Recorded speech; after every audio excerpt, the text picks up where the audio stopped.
Hi ma'am ನಮಸ್ತೆ. Hi ma'am ನಮಸ್ತೆ. Hi ನಮಸ್ತೆ. ಹೇಗಿದ್ದೀರಾ ಮ್ಯಾಮ್? ನಾನು ಸೂಪರ್ ಆಗಿದೆ ಮ್ಯಾಮ್. ಇವತ್ತು ನಿಮ್ಮ ಹುಟ್ಟಿದಬ್ಬ. ನೀವು ಅಂದರೂ ಮಂಗಳೂರಲ್ಲಿ ತುಂಬ ಸ್ಕೆಡ್ಯೂಲ್ ತುಂಬ ಬ್ಯುಸಿ ಇತ್ತು, ಅಂದರೂ ಇವತ್ತು ಅಪ್ಪು ಸರ್ ಸಮಾಧಿಗೆ ಬಂದು ಪೂಜೆ ಮಾಡಿ ಅಭಿಮಾನಿಗಳಿಗೆ ಊಟ ಕೊಟ್ಟು ಇವತ್ತು ಆ ಹುಟ್ಟುಹಬ್ಬ ಆಚರಿಸ್ತಿದ್ರೆ ಎಷ್ಟು ಖುಷಿ ಇದೆ ಮ್ಯಾಮ್? ತುಂಬ ಖುಷಿ ಇದೆ. ಎಲ್ಲ ವರ್ಷ ನಾನು ಬರ್ತಾನೆ ಇರ್ತೀನಿ, ನೋಡಿ ಹೇಳ್ತೀರಾ. ಆದರೆ ಈ ಸಲ ಏನಾಗಿದೆ ಅಂದರೆ ಮಂಗಳೂರು ಸ್ಕೆಡ್ಯೂಲ್ ತುಂಬ ಟೈಟ್ ಇತ್ತು ಆ್ಯಂಡ್ ಶೂಟ್ ಮಧ್ಯದಲ್ಲಿ ಪುಣ್ಯಕ್ಕೆ ನಮ್ಮ ಟೀಮ್, ನನ್ನ ತಂಡ ಪದ್ಮನಾಭ ಆ್ಯಂಡ್ ಫ್ಯಾಮಿಲಿಯವರು ಒಪ್ಪಿದ್ದಾರೆ, ಅದಕ್ಕೆ ನಾನು ಬರಲಿಕ್ಕಾಯಿತು. ಆ್ಯಂಡ್ ಅಂದರೆ ಬಂದಿದ್ದ ತಕ್ಷಣ ಇವತ್ತು ಫಸ್ಟ್ ಮಾಡಿರೋ ಕೆಲಸನೇ ಅಪ್ಪು ಸರ್ ಹತ್ರ ಬಂದಿರೋದು. ಜಾಸ್ತಿ ಸೆಲೆಬ್ರೇಟ್ ಮಾಡೋಷ್ಟು ಟೈಮ್ ಇಲ್ಲ, ಯಾಕಂದರೆ ಇವತ್ತೇ ವಾಪಸ್ ಹೊರಟಿದ್ದೀನಿ, ನಾಳೆ ಶೂಟ್ ಇದೆ, ಅದಕ್ಕೆ. ಸೊ ಒಂದು ಸ್ಮಾಲ್ ಸೆಲೆಬ್ರೇಷನ್ ಮಾಡ್ತಾ ಇರೋದು, ಜಾಸ್ತಿ ಏನು ಗ್ರ್ಯಾಂಡಾಗಿ ಏನೂ ಮಾಡ್ತಾ ಇಲ್ಲ. ನಾನು ಯಾವತ್ತೂ ಮಾಡೋದೇ ಅದೇ same practice, very simple. Appu sir ಹತ್ರ ಬರೋದು, ಅವ್ರ ಆಶೀರ್ವಾದ ತಗೊಳ್ಳೋದು, ಮತ್ತು ನಾರ್ಮಲ್ ಬೇಸಿಕ್ ಅನ್ನೋದಾನ ಅಷ್ಟೇ, ಬೇರೆ ಏನು ಗ್ರ್ಯಾಂಡ್ ಎಂತದೂ ಇಲ್ಲ. ಓಕೆ, ಬ್ಯಾಕ್ ಟು ಬ್ಯಾಕ್ ಸಿನಿಮಾಸ್ಗಳು ಮಾಡ್ತಿದ್ರ. ಈ ವರ್ಷದ ರೆಸೊಲ್ಯೂಷನ್ ಏನು?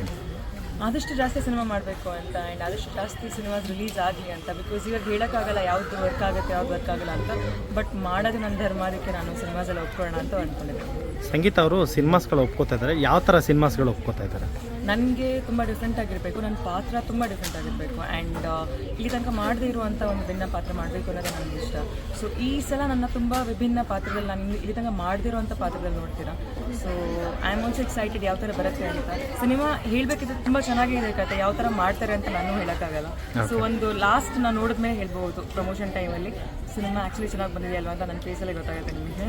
ಓಕೆ, ಅಂದರೆ 2 ಸ್ಕೆಡ್ಯೂಲ್ ಮುಗ್ದಿದ್ದಿಲ್ಲ ಮ್ಯಾಮ್, ಈಗ ಸಿನಿಮಾ ಹೇಗೆ ಬರ್ತಿದೆ ಅಂತ ನಿಮ್ಮ ಪ್ರಕಾರ ಅನ್ಕೊಂಡಂಗೆ? ತನಕ ಚೆನ್ನಾಗಿದೆ ರಾಹುಲ್, ಆದರೆ ತುಂಬ ಟಫ್ ಇದೆ ಕೆಲವು ಸತಿ, ಬಿಕಾಸ್ ಬಿಸಿಲಲ್ಲಿ ಶೂಟ್ ಮಾಡೋದು ಆ್ಯಂಡ್ ಸಡನ್ನಾಗಿ ಮಳೆ ಬರ್ತದೆ.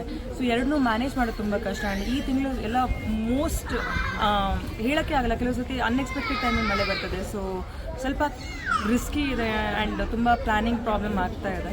ಸೊ ಎಕ್ಸ್ಟೆಂಡ್ ಆಗ್ತಾನೆ ಹೋಗ್ತಾ ಇದೆ ಡೇಟು. ಬೇರೆ ಸಿನಿಮಾಗಳು ಒಪ್ಕೊಳ್ಳೋಕೆ ಆಗ್ತಾ ಇಲ್ಲ ಆ ಕಾರಣದಿಂದ. ಈಗ 1-2 ಸಿನಿಮಾ ಹಾಗೆ ನಾನು ಒಪ್ಕೊಳ್ಳೋಕ್ಕಾಗಿಲ್ಲ, ಡೇಟ್ಸ್ ಇಶ್ಯೂ ಇದೆ. ಸೊ ಬಟ್ ಸ್ಟೋರಿ ಪ್ರಕಾರ ಚೆನ್ನಾಗಿ ಮಾಡ್ತಾ ಇದ್ದಾರೆ. Okay okay ma'am. ಹಾಗೆ ಬರ್ತಡೇ ಆಗ್ತಿದ್ದಂಗೆ ಮನೆ ಕಡೆ ಒಂದು ಪ್ರೆಷರ್ ಬರುತ್ತೆ ಮದುವೆ ಅಂತ. ಮನೇಲಿ ಏನಾರ ಮದುವೆ ಮಾತುಕತೆ ಇಲ್ಲ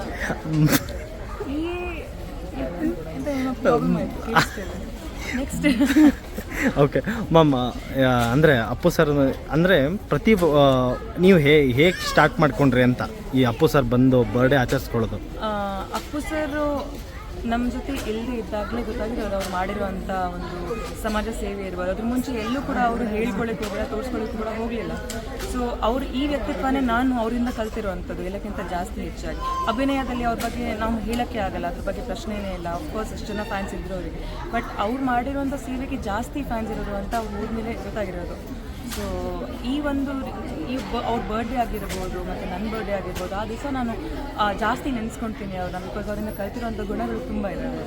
ಓಕೆ ಮ್ಯಾಮ್, ನೀವು ಈ ಸೋಷಿಯಲ್ ರೆಸ್ಪಾನ್ಸಿಬಿಲಿಟಿ ಮಾಡ್ತೀರಿ, ನಿಮ್ಮ ಫ್ಯಾನ್ಸ್ಗಳಿಗೆ ಏನು ಹೇಳಕ್ಕೆ ಇಷ್ಟಪಡ್ತೀರಿ ಮ್ಯಾಮ್? ಇದು spread love, so I can say like ಇರೋ ತನಕ ಅಪ್ಪು ಸರ್ ಮಾಡಿರೋದೇ ಅದು. ಆದಷ್ಟು ಜಾಸ್ತಿ ಅವರು ಪ್ರೀತಿ ಹಂಚಿದ್ದಾರೆ. ಅದೇ ಪ್ರೀತಿ ಇವತ್ತು ನೋಡ್ತೀರಾ ಎಲ್ಲರೂ ಕೂಡ. ಅಂದರೆ ವೀಕ್ ಡೇ ದಿವಸ ಎಷ್ಟು ಜನ ಸೇರ್ಕೊಂಡಿದ್ದಾರೆ. ನಾನು ಎಲ್ಲೂ ಕೂಡ ಅನೌನ್ಸ್ಮೆಂಟ್ ಮಾಡಿಲ್ಲ ನಾನು ಬರ್ತಿದ್ದೀನಿ ಅಂತ. Very rare. ನಿಮಗೂ ನಾನು ಲಾಸ್ಟ್ ಮೊಮೆಂಟೇ ಹೇಳಿರೋದು, ರಾವ್ರೆ ನಾನು ಬರ್ತಿದ್ದೀನಿ, ಬಿಕಾಸ್ ನಿಮಗೆ ಹೇಳಿಲ್ಲ ಅಂದರೆ ನಾಳೆ ದಿವಸ ನನ್ನ ಹಿಡ್ಕೊಳ್ತೀರಾ, ನಾನು ಮಂಗಳೂರಿಗೆ ಬರ್ತೀನಿ ಅಂತ ಹೇಳಿದ್ರು. ಹೇಳ್ದೆ ಇದ್ರೆ ಅನ್ಯಾಯ ಆಗುತ್ತೆ ಅಂತ ನಾನು ನಿಮಗೆ ಕಾಲ್ ಮಾಡಿ ಹೇಳಿರೋದು. ಬಟ್ ಏನೂ ಪ್ಲ್ಯಾನ್ ಇರಲಿಲ್ಲ, ಎಲ್ಲ ಲಾಸ್ಟ್ ಮೊಮೆಂಟ್ ಪ್ಲ್ಯಾನ್ಸ್. ನಾನೇ ಬರ್ತೀರಾ ಇಲ್ಲ ಅಂತ ನನಗೆ ಗೊತ್ತಿರಲಿಲ್ಲ. ಸೊ ಇದು ನಾನು ಮಾಡಲೇಬೇಕು, ಬಿಕಾಸ್ ನಾನು ತುಂಬ ಮನಸ್ಸಿಗೆ ತುಂಬ ಹತ್ತಿರ ಇರೋ ಅಪ್ಪು ಸರ್. ಸೊ ಅವ್ರ ಆಶೀರ್ವಾದ ತೊಗೊಂಡೆ ನಾನು ಶುರು ಮಾಡಬೇಕು. ಆ್ಯಂಡ್ ಸ್ಮಾಲ್ ಕಾಂಟ್ರಿಬ್ಯೂಷನ್ ಹಸ್ತೋರಿಗೆ ಊಟ ಹಾಕುವಂಥದ್ದು.